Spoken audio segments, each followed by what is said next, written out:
भारत का संविधान। जब हम इस दस्तावेज के बारे में सोचते हैं तो जाहिर है दिमाग में आज़ादी की बात आती है। लेकिन क्या हो अगर मैं कहूं कि इसकी कहानी, इसकी नींव आज़ादी के बाद नहीं, बल्कि लगभग 200 साल पहले ब्रिटिश राज में ही रखी जाने लगी थी। सुनने में थोड़ा अजीब लगता है ना? चलिए आज इसी दिलचस्प कहानी की परतों को खोलते हैं। हम सबने स्कूल में पढ़ा है कि हमारे संविधान को बनाने में 2 साल, 11 महीने और 18 दिन लगे। सोचिए कितना बड़ा, कितना मुश्किल काम रहा होगा ये। तो सवाल ये उठता है कि इतने बड़े दस्तावेज के जो फाउंडेशनल आइडियाज थे, जो इसका पूरा ढांचा था, वो अचानक से तो नहीं आ गया होगा, राइट? तो फिर ये विचार आए कहां से? इसका जवाब, जैसा कि अक्सर होता है, इतिहास में छिपा है। तो आज हम कहां से कहां तक का सफर तय करेंगे। सबसे पहले समझेंगे कि किसी संविधान की पृष्ठभूमि कितनी लंबी हो सकती है। फिर देखेंगे कंपनी के शासन का दौर, यानी 1773 से 1858 तक। उसके बाद आएगा ताज का शासन, 1858 से 1947 तक। हम ये भी देखेंगे कि कैसे प्रतिनिधित्व और विभाजन के बीज बोए गए।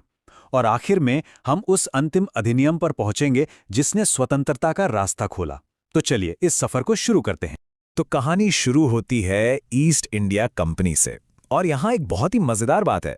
शुरू में जो ब्रिटिश कानून बने, उनका मकसद भारत पर शासन करना था ही नहीं।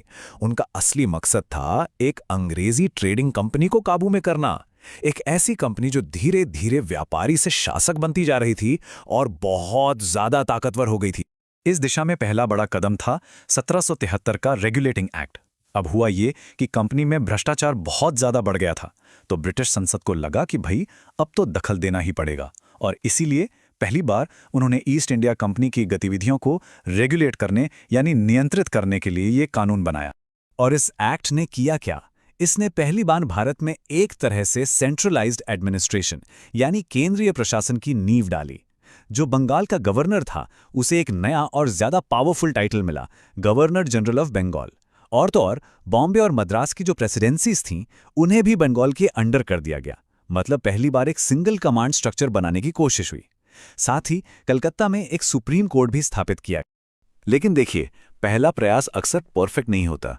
1773 के एक्ट में भी कई खामियां थी। तो इन कमियों को दूर करने के लिए 1784 में आया पिट्स इंडिया एक्ट। इसका लक्ष्य एक ही था और बिल्कुल साफ था, कंपनी पर ब्रिटिश सरकार की पकड़ को और भी ज्यादा मजबूत करना। इसी एक्ट ने एक बहुत ही चालाक सिस्टम शुरू किया, जिसे द्वैध शासन या डायाकी कहते हैं, मतलब डबल गवर्नमेंट। इसमें किया क्या गया, कंपनी के काम को 2 हिस्सों में बांट दिया गया, कमर्शियल और पॉलिटिकल। व्यापार वाले मामले तो कंपनी के कोर्ट ऑफ